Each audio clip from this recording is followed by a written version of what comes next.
నమస్కారం. ఘంటారావానికి స్వాగతం. ముందుగా ప్రధాన అంశాలు. సీఎం విదేశీ పర్యటనలో 31,532 కోట్ల పెట్టుబడులు, 30,750 మందికి ఉద్యోగాలు లభిస్తాయని అంచనా. మూడో విడత రుణమాఫీకి సర్కార్ సన్నద్ధం. రేపు ఖమ్మం జిల్లాలో వైరాలో ప్రారంభించనున్న ముఖ్యమంత్రి.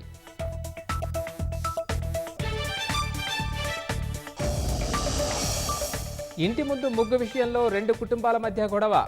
ఎదురింటి వ్యక్తిని గొంతు కోసి చంపేసిన క్షరకుడు.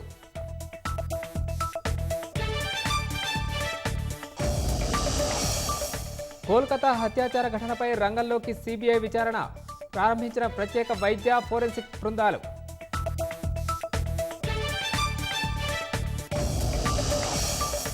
స్టెల్త్ ఫైటర్ జెట్ల అభివృద్ధిని వేగవంతం చేసిన డిఆర్డీఓ.